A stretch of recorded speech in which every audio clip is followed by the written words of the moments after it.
Amém. Graça e paz, irmãos. Abra a sua Bíblia, Atos capítulo 16. Atos 16. Estão felizes? Amém. Atos capítulo 16. Eu estava ali refletindo, não sobre a mensagem, mas sobre a minha vida. Em especial quando a gente estava dizendo, tudo entregarei a ti. E em alguns segundos, graças a Deus que Ele nos deu uma mente capaz de fazer isso, eu consegui colocar numa balança qual é a minha prioridade de vida. A gente diz que Deus, Ele é a nossa prioridade de vida. Normalmente, aquilo que é minha prioridade, eu dedico mais tempo. Aquilo que eu digo que é o centro da minha vida, é aquilo que eu mais dedico tempo, mais gasto, investindo os meus esforços, a minha dedicação. E por incrível que pareça, eu descobri que eu não passo mais tempo dedicando a minha vida a Deus.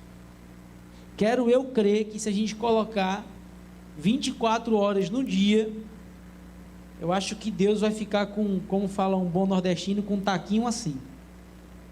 A gente ora pouco, a gente lê pouco, a gente busca pouco, e a gente consequentemente age pouco. E o livro de Atos, ele acaba aqui mostrando e narrando homens e mulheres que largaram tudo e viveram em prol 100% do reino de Deus. Eles até vendiam suas propriedades. Alguns teólogos irão defender o seguinte: eles faziam aquilo porque eles achavam que Jesus iria voltar logo. Eles vendiam suas propriedades porque eles achavam que não ia demorar mais que 1, 2, 3, 4 anos para Jesus voltar. Eu discordo porque ao longo da história, mesmo depois que a Bíblia foi escrita, nós percebemos grandes homens de Deus que largaram seus sonhos, largaram seus objetivos e ideais, e viveram os sonhos, os objetivos e ideais de Deus. Então logo eu começo a perceber que há uma distância gritante entre os personagens da Bíblia, entre os grandes homens de Deus ao longo da história, e eu e você, que verbalizamos, que entregamos tudo a Deus, mas sempre entregamos a sobra, o pouquinho que nos resta. Eu não sei se acontece só comigo, mas quantas vezes eu não me ajoelhei para orar, e a oração foi tão profunda que eu abri o olho e amanheceu o dia, nem sequer consegui concluir com um amém, por causa do ativismo, por causa da correria. E nós aqui estamos em Atos 16, na segunda viagem missionária de Paulo. Não sei se vocês lembram, Paulo aqui no capítulo 16, tem uma visão, e Deus chama ele para Macedônia. E Paulo aqui, a partir do versículo 11, chega em Filipos, e começa o desenrolar de uma história para conquistar, para ganhar uma família. Eu fico pensando se Paulo tivesse um ministério dividido, Rafaela, ou se ele entregasse apenas o restinho que lhe sobrava. Eu fico imaginando Pedro, Tiago, João, os apóstolos. É para eu dizer aquilo não, né? Para dizer aquilo não, né? Não posso dizer não, né? Segura a bênção, varoa. Obrigado, cara. Eu fico imaginando se eles dedicassem apenas um pouquinho da sua vida, mas graças a Deus que eles optaram por mergulhar no reino de Deus. Eles optaram por abdicar de tudo para ganhar vidas em prol do reino de Deus. E aqui é mais uma história de uma família que é alcançada por intermédio do Espírito Santo, e Deus usando o o apóstolo Paulo mais uma vez. Eu queria extrair com vocês 4 lições da conversão de Lídia. O primeiro versículo 13, Paulo prega, ganha essa família, a família, pelo menos a Lídia, é batizada, e em seguida eles vão e ficam um período lá, um tempo na casa de Lídia, porque ela constrangiu os apóstolos para que eles ficassem lá com ela. Mas o versículo 13 eu já consigo extrair uma lição. No sábado, saímos da cidade para junto do rio, onde nos pareceu haver um lugar de quê, irmãos? Atos 16, verso 13. Onde nos pareceu haver um lugar de quê? Segunda viagem missionária, Paulo tem uma visão, vem aqui para Macedônia, chega em Filipe, e a primeira coisa que Paulo busca a fazer quando chega na cidade é se isolar, é passar um tempo com Deus. Paulo resolve ir para a beira do rio, porque imaginou ele que ali seria um lugar bom para conversar com Deus, para partilhar com Ele da sua vida, do seu ministério. Sabe, irmãos, a primeira lição que eu aprendo: todo servo do Senhor deve viver em constante oração. Sabe, passe o seu dia buscando oportunidades locais para que você possa orar a Deus. Eu lembro que antes de ser ordenado ao ministério pastoral, eu trabalhava na Volkswagen, e João Paulo foi quase que um dos pais da fé. Deus usou muito João Paulo para que eu não me perdesse no mundo das drogas. Deus usou muito João Paulo. Rafaela chegou a conhecer o João Paulo, e ele reunia a equipe do trabalho, e a gente ficava meio que num quartinho, ou até às vezes num banheiro mesmo, buscando um momento na empresa para a gente poder buscar a Deus e orar e conversar com Ele. Sabe, todo crente, todo servo do Senhor deve viver em constante oração. Me lembram que eu comecei dizendo que eu estava refletindo: quanto tempo eu oro por dia? Quanto tempo você ora por dia? Sabe, irmãos, a gente às vezes lança a expectativa da nossa vida no momento do culto.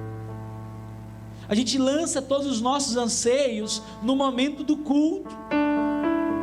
O culto, ele nada mais é do que um resultado da minha vida cotidiana.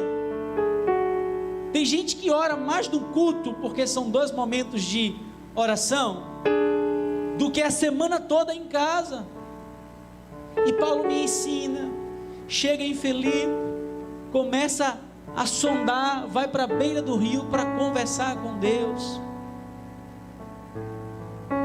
Irmãos, orar antes de receber algo é confiança. Orar após receber algo é gratidão, mas orar sempre é comunhão, é maturidade.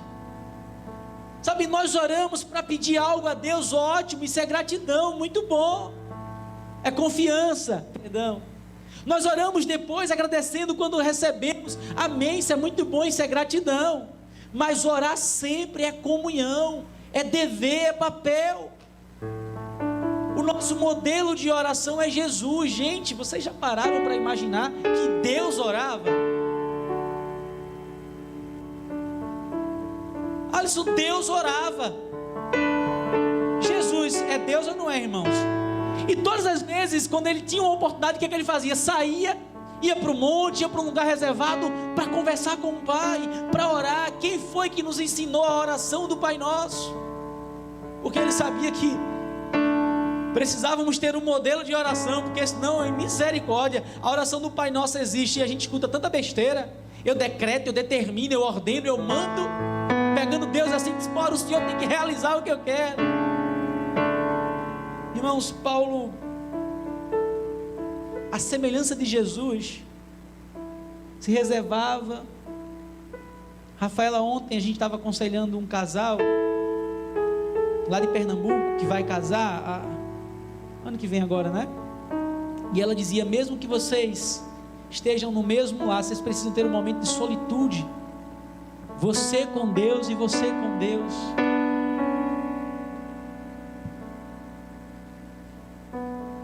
Eu já falei isso, mas vou repetir.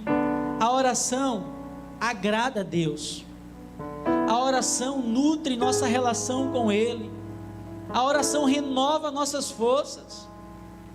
Sabe, às vezes a gente está tendo uma semana difícil, andando meio que já encurvado. A gente para um pouquinho no trabalho, na faculdade, se ajoelha, ora. Parece que o peso sai das costas. Parece que renova a energia, renova a força. Sabe, uma ferramenta tão fundamental que pouco usamos, em especial nós que somos batistas. Os pentecostais dão de capota em oração na gente. Oram. Está no carro e orando. Está no trânsito, o rapaz buzinou, sai diabo, e ora também ali. Precisamos aprender muito com ele sobre oração. Se não me falha a memória, a maior igreja que já foi pastoreada por um pastor batista foi a igreja de Spurgeon. Se não me falha a memória, quando ele estava pregando, centenas ou dezenas de pessoas ficavam embaixo, no subsolo, orando, intercedendo pela mensagem, por conversões.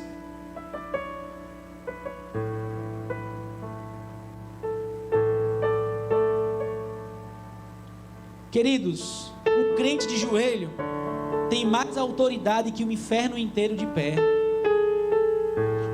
Um crente de joelhos tem mais autoridade que o inferno inteiro de pé.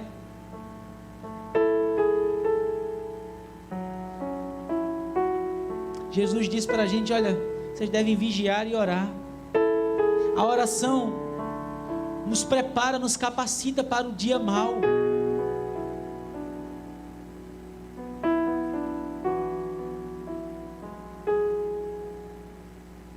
Se prostre diante de Deus para orar, e Ele se levantará ao seu favor. Quem lembra aqui de Ana? Ana foi para o templo orar, foi confundida com uma mulher que estava embriagada. O profeta Eli mostrou sua insensibilidade com aquela mulher, viu seus lábios batendo. Essa mulher está embriagada. Aí ela disse, não, meu Senhor, eu estou orando. E diz a Bíblia que Deus atendeu a oração de Ana. A oração, ela também move o coração de Deus. Por que dedicamos tão pouco à oração? Eu poderia, acho que essa é a segunda, terceira vez que eu falo aqui em um ano sobre oração. Por que oramos tão pouco? Eu não sei se eu poderia chutar, Sossô, mas eu vou tentar. Primeiro, porque nossa vida espiritual é fraca. Porque a oração é para crente espiritual. Quando eu trabalho, eu trabalho. Quando eu oro, Deus trabalha.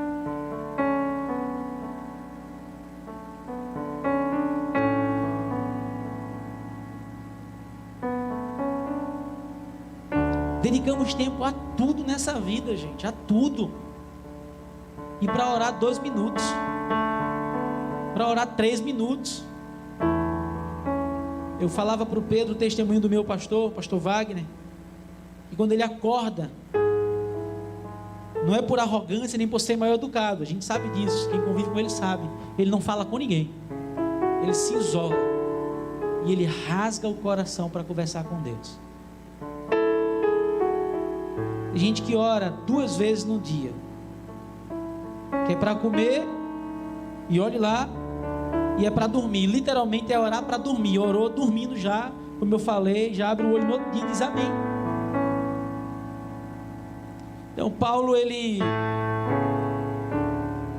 no sábado, saímos da cidade para junto do rio, onde nos pareceu haver um lugar de oração.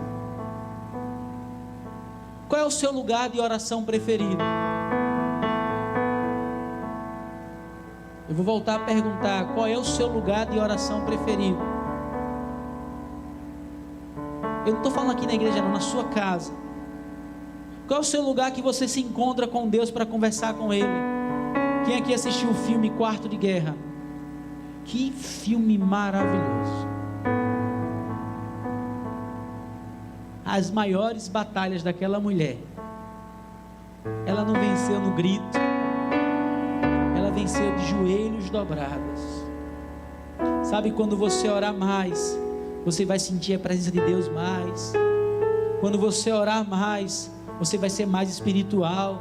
Quando você orar mais, você vai sentir Deus transformando o seu coração. Porque quando eu estou orando, eu estou me relacionando com Ele, Ele está ali moldando o meu coração, Ele está ali transformando a minha alma, o meu caráter. Eu quero ir para a segunda lição, mas quero lhe perguntar novamente: 24 horas no dia, será que você consegue orar 10 minutos? Parar assim, desligar tudo. Eu acho um absurdo conseguir cancelar minhas redes sociais, graças a Deus. Depois de anunciar 200 vezes no púlpito, eu conseguia cancelar. Cancelei Instagram, o Facebook aparece, mas não tenho mais, não tenho aplicativo. Eu acho absurdo. Se você baixar um aplicativo no seu celular, vai informar a quantidade de tempo que você gasta usando as redes sociais, e vai dar lá no final do dia 8, 10, 12 horas. Depois o crente não sabe, porque não sabe passar por prova, porque não sabe lidar com os conflitos, porque vive depressivo. Eu não estou dizendo que depressão é só espiritual, não estou dizendo, mas contribui diretamente. Depois não sabe, porque não sabe lidar com pequenas coisas, não ora, não busca Deus. Sabe, Paulo sabia o perigo que era pregar o evangelho, e ele não podia entrar numa cidade, pregar o evangelho sem antes se revestir, sem antes se capacitar a buscar de Deus. Sabe, irmãos, ao longo não, pequeno prazo de tempo que eu tenho no ministério pastoral, eu ouço relatos de pastores, e também escuto também isso no cotidiano, de pessoas, inúmeras pessoas dizendo: no lugar do pastor eu faria assim, eu seria assim. Amigo, ministério não se leva na racionalidade, é de joelhos dobrados pedindo direção a Deus.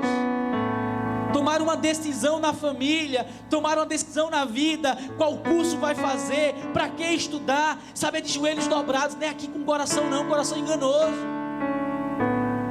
Deus, para que o Senhor quer que eu faça isso? Deus, para quê? E Paulo sabia disso. Chegou em Filipe, a primeira coisa que ele foi fazer foi o quê, irmãos? Misericórdia, 40 minutos falando só sobre oração. Foi o quê, irmãos? Procurar um lugar para orar. Não sei se vocês já tiveram essa experiência, orar na beira do rio. Eita, como é bom. É bom demais, gente.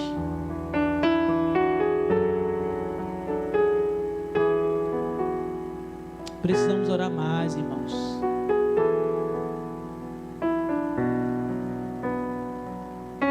Vai ler a Bíblia, meu irmão. Ora. Deus, revela a tua palavra para mim.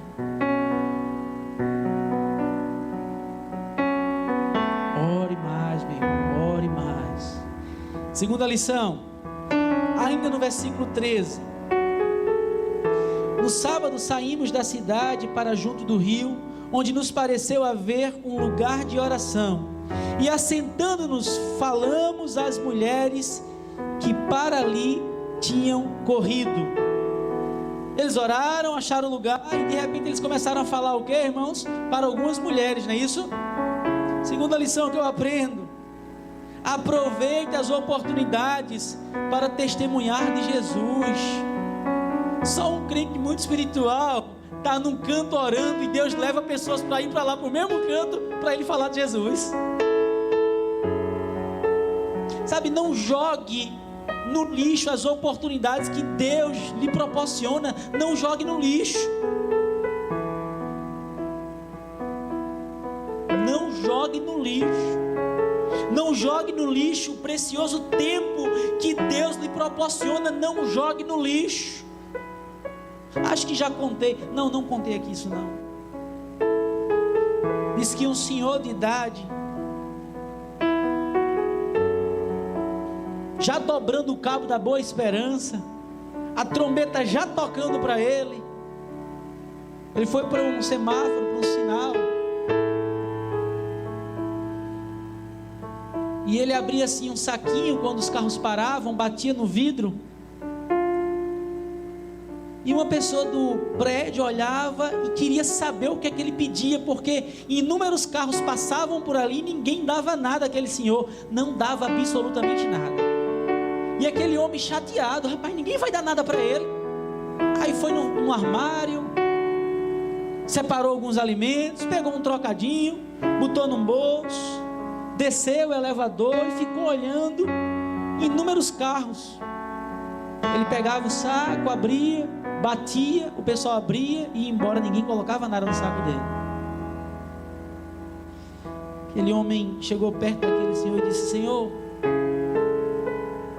olha, eu trouxe aqui os alimentos, eu trouxe aqui um recurso pequeno. Eu disse: não, meu filho, eu não preciso de alimento, eu não preciso de recurso, eu preciso de tempo, que eu não posso mais voltar no passado. Eu joguei meu tempo no lixo, eu quero que alguém compartilhe comigo o tempo que está gastando, jogando fora.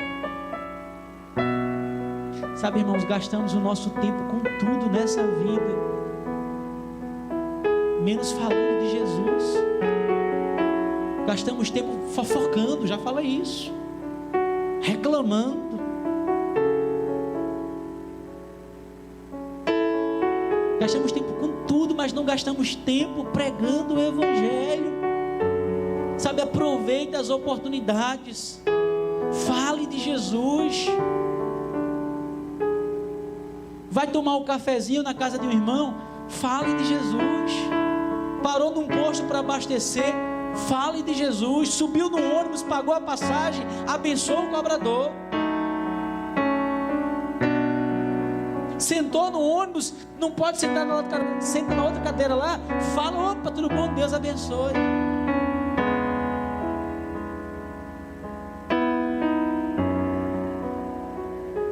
Estes homens aqui, onde eles chegavam, eles bagunçavam a cidade, porque era isso que eles diziam: esses homens estão perturbando a cidade. Sabe por quê, Pedro? Eles chegavam falando de Jesus. Jesus morreu, ressuscitou, voltará para nos buscar. Sabe, eles não perdiam tempo não, Carla, jogando no lixo o tempo.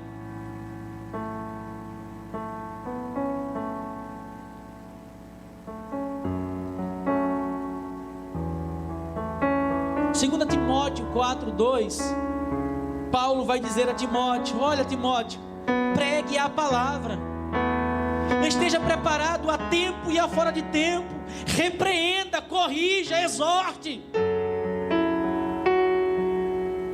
Perca tempo não, Timóteo, pregue, fale, exorte, corrija. Não perca tempo, Timóteo, afora, em qualquer momento fale de Jesus.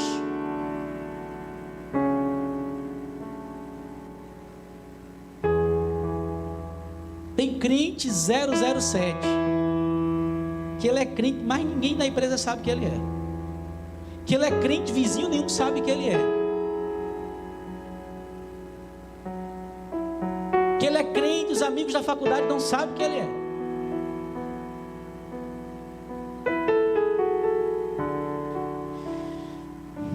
Duas lições, irmãos, extraídas do versículo 13. A primeira: todo servo do Senhor deve viver em constante oração. Ore mais.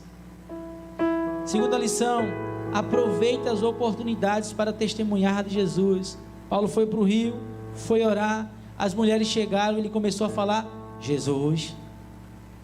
Me prove que o texto não fala que ele falou de Jesus e Paulo fazia outra coisa, irmãos. E Paulo perdia tempo com outra coisa.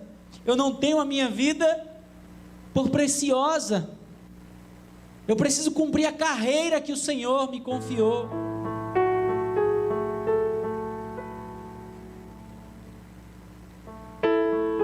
Eu escuto testemunhos belíssimos na Igreja Batista da Capunga, jovens que saíram da escola, concluíram o 2º grau, dedicavam tempo para estudar, passaram em medicina, odontologia, vários cursos, e eles diziam para a gente depois o quê? Sabe uma coisa que eu priorizei? Foi buscar a Deus. Eu tinha tempo para estudar, mas tinha tempo para buscar a Deus, porque quem iria abrir a porta era Deus, não era eu mesmo. Quem iria me trazer à memória as coisas era Deus, não era eu, não era a minha capacidade. Lembra de Fábio? Hoje passou na OAB, né? Diz, pastor, eu estou estudando muito, mas uma coisa que eu não abro mão é de buscar a Deus, é de falar de Jesus, é de orar. Ah, Senhor, levanta a geração dessa forma. Terceira lição, irmãos, versículo 14. Certa mulher, Paulo está ali, foi orar, pregou, falou de Jesus. Certa mulher chamada Lídia, da cidade de Tiatira, vendedora de púrpura, temente a Deus, nos escutava. Estava lá ouvindo, dentre aquelas mulheres ali, uma tal de Lídia. O Senhor lhe abriu o coração para entender as coisas que Paulo dizia. O que foi que Jesus fez com Lídia? O que foi que Jesus fez com Lídia, irmãos? Foi o que Jesus fez? Abriu o coração. Irmãos, só pregue o Evangelho. Quem convence, quem abre o coração é o Espírito Santo. Terceira lição, faça a sua parte. Deus é quem abre o entendimento para a salvação. Dois extremos perigosos. O primeiro,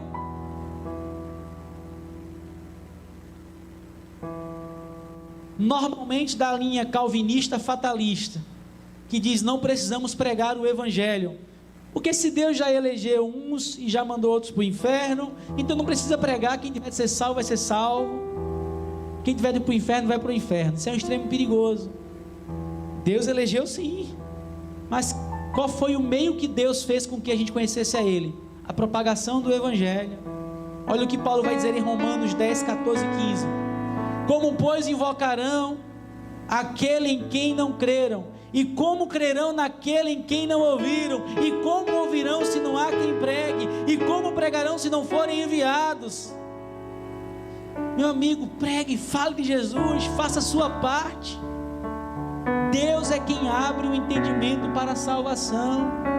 Quer ganhar seu marido para Jesus, sua esposa para Jesus, seus filhos para Jesus, seus tios para Jesus, tias, primos, irmãos? Continue pregando, que vai converter e convencer o Espírito Santo.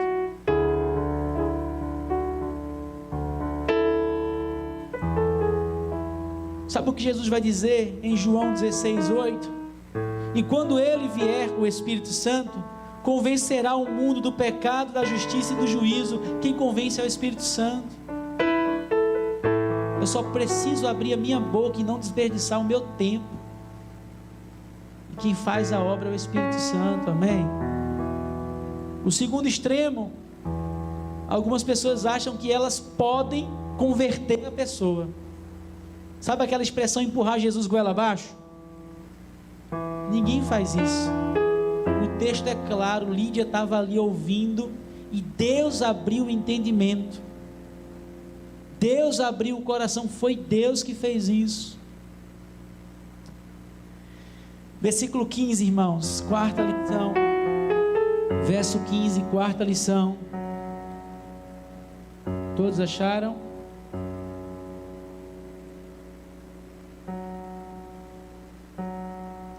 Lídia se converte, e no verso 15, depois de ser batizada, ela e toda a sua casa, depois de ser batizada, ela e toda a sua casa, nos rogou dizendo: se julgais que eu sou fiel ao Senhor, entrai na minha casa, e aí ficai, e nos constrangeu a isso. Deixa eu recapitular aqui. Segunda viagem missionária de Paulo. Ele chega em Filipe, a primeira coisa que ele faz é o quê? Comer um hambúrguer, estudar para a prova, tenho que passar, ver os amigos, ligar o WhatsApp, o Instagram, o Facebook. O que é que ele fez? A primeira coisa que ele fez foi orar, conversar com Deus. Algumas mulheres chegaram, o que é que ele fez? Pregou o Evangelho. Dentre estas mulheres, uma, Lídia, Deus abriu o entendimento, foi batizada, e o que é que ela fez? Convidou os apóstolos para que eles ficassem aonde? Aonde? Na casa dela. Quarta lição, irmãos: a hospitalidade faz parte da vida cristã. Olha o que o texto vai dizer, no finalzinho do verso 16: e nos constrangeu a isso. Sabe, irmãos, tem gente que não recebe visita em casa. Eu não estou falando da pandemia não, tá? Por favor. Não estou me referindo à pandemia. Quem não pode receber, não recebe. Quem gosta de ser bem aceito e recebido em casa? Gente, vez ou outra eu sou convidado para jantar. Aí é o dia que eu já aproveito para fazer meu jejum com Deus, né? Começo de manhã, se eu for jantar eu passo dias sem comer, porque eu vou descontar na casa do irmão, né? Aproveito mesmo, economizo no mínimo ali 15 dias de feira em casa. Aproveito. Coitado do Gilberto quando me chama para comer carne, eu já fico de jejum logo lá. É bom demais ser bem recebido, gente. A hospitalidade, irmãos, faz parte da vida cristã. Eu quero ler alguns textos com vocês e vou finalizar. Romanos 12, 13. Comunicai com os santos nas suas necessidades, segui a hospitalidade. Tito, Paulo escrevendo a Tito, capítulo 1, verso 8. Mas dado a hospitalidade, amigo do bem, moderado, justo, santo, temperante. Hospitalidade. Hebreus para mim assim é fantástico. Hebreus 13, 2. Não vos esqueçais da hospitalidade, porque por ela alguns, não sabendo, hospedaram anjos.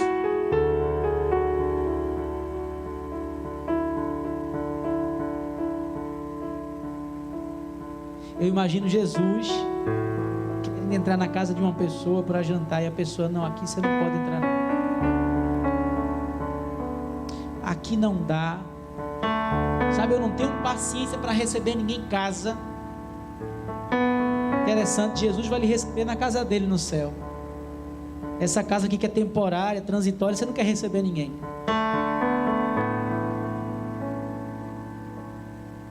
A mulher se converteu. Se eu quero é receber esses homens lá na minha casa. Bora, Paulo, comer lá em casa? Ainda bem que ela convidou Paulo. Se ela me convidasse, ela só convidaria uma vez. Se agora, irmã, nem insista. Ainda mais se for na hora do café, do almoço, da janta. 4 lições, irmãos, extraídas do capítulo 16 de Atos.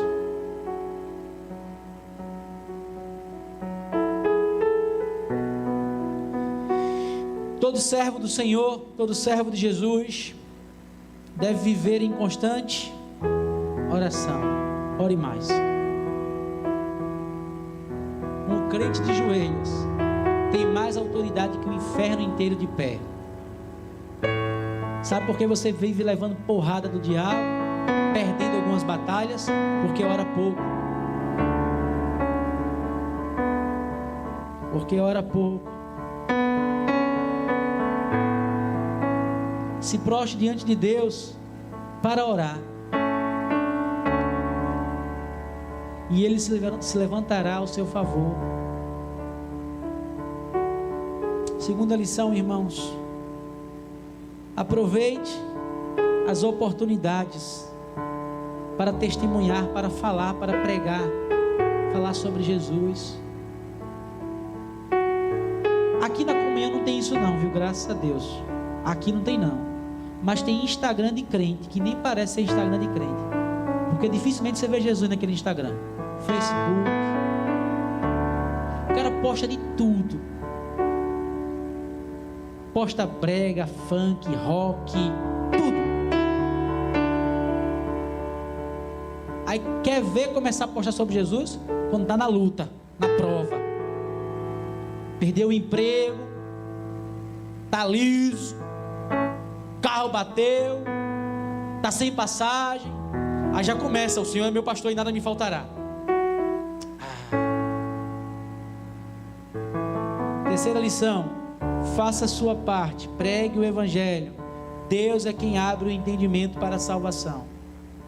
Quer ganhar o maridão, quer ganhar a esposa, os parentes, continue pregando. Continue pregando. Continue pregando. Eu levo cada vácuo de vez em quando da família. Gente, assiste essa mensagem aí. Quando vem só o grilo no grupo, aí eu só espero a oportunidade. Quando eu chego em Recife, tome Jesus. Tome Jesus. Quarta lição, irmãos, e última para a gente. Aproveite as oportunidades. Espera aí, eu estou repetindo, é? A hospitalidade faz parte da vida cristã. A Bíblia diz que alguns, sem saber, hospedaram anjos nas suas casas.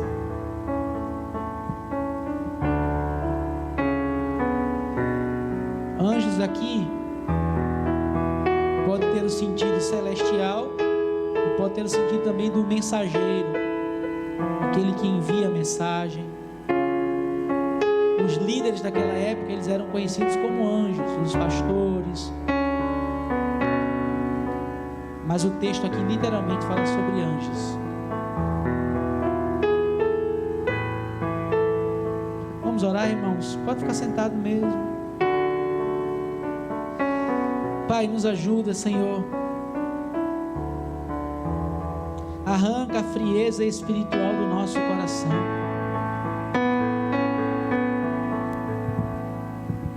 Arranca, Pai, esse gelo que nos impede de sentir a Tua presença. Que possamos, Pai, começar em casa. Os maiores avivamentos, Pai, eles não começaram nas grandes, megas igrejas e cidades. Eles começaram dentro de um coração. Homens orando, mulheres orando, comunidade orando, igreja orando.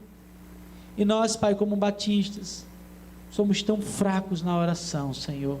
Tem misericórdia de nós. Se fazemos uma vigília de oração, se convocamos para passar 30, 40 minutos orando, nós percebemos, Pai, a dificuldade do Teu povo. Ah, Pai, como é bom conversar contigo. É melhor do que uma ligação para o amor, para a amada. É melhor do que falar com qualquer artista, qualquer político. Nós temos acesso livre a Ti, não gastamos crédito. Só precisamos entrar no nosso quarto, fechar a porta e abrir os nossos corações, que o Senhor em secreto nos responde. E ao longo da história, como a igreja precisa voltar à oração, Pai. Ah, Senhor, quando estamos orando, o sono alcança. É porque nossa vida está sendo consumida pelas outras coisas, e a semelhança daquela ilustração do Senhor no semáforo, estamos jogando fora o nosso tempo e dando a sobra, o cansaço, o resto a Ti, Senhor. Tem misericórdia de nós, Pai. Tem misericórdia do Teu povo, Senhor. Acende uma chama nos nossos corações, um desejo de orar, um desejo de buscar, um desejo de solitude entre nós e o Senhor. Deus, nos renova, nos preenche, reaviva a chama em nós, Pai, que muitas das vezes é apagada, é ofuscada por causa do pecado que há no nosso coração, e não confessamos, e não reconhecemos, e queremos conduzir as nossas vidas, achando que dá para levar o pecado, e aí vem a frieza espiritual, e aí vem as reclamações, as murmúrias, a frieza. Senhor, perdoa os nossos pecados, perdoa o pecado da tua igreja, Pai, por orar pouco. Jesus, levanta homens e mulheres nesta igreja, Pai, para que eles possam orar manhã, tarde e noite. Nós fizemos um relógio de oração, Deus. Quantos irmãos já esqueceram de orar? Vieram aqui à frente, deram seus nomes, disseram um horário diante de Ti, Senhor. Vai fazer um ano isso, e pouco oramos. Deus, tem misericórdia de nós, Pai, como somos mentirosos e pecadores. Mas nós te louvamos por tua graça, por teu amor, que nesta noite nos ensina, por intermédio da vida de Paulo, que chegou na cidade e buscou um local para orar. E aqui sim, Pai, é local de falar contigo, local de adoração, local de oração, local de sentirmos a tua presença, local de reconhecermos os nossos pecados, local de sentirmos e olharmos para a tua face, Senhor. Senhor Deus, nos ajuda, Pai, a não perdermos os nossos preciosos dias com as coisas aqui desta terra, Pai. Daqui a pouco, Senhor Deus, daqui a 50, 60, 70 anos, daqui a 100 anos, nenhuma dessa geração vai estar aqui mais. E o que é que nós deixamos? O que é que nós deixamos para a próxima geração? Uma igreja fria, que ora pouco, uma igreja bastarda em recursos. Não, Senhor Deus, nós queremos dedicar o nosso tempo para pregar o Evangelho, para plantar igreja, para te buscar mais e mais, Senhor. Nos ajuda, Pai, a compreendermos que nós precisamos fazer a nossa parte, e o Senhor fará a sua. Obrigado, Pai, pelo modo como teu Filho amado nos recebeu. Nós conseguimos sentir a hospitalidade, quando o Senhor nos diz em João 14, que na casa do seu Pai há muitas moradas, e se assim não fora, o Senhor voltaria para nos buscar, para que pudéssemos habitar no mesmo local que o Senhor habita. Muito obrigado, porque o Senhor é um modelo da hospitalidade, vai nos receber nas mansões celestiais. Nos ajuda, Pai, oramos assim em nome de Jesus. Quão formoso é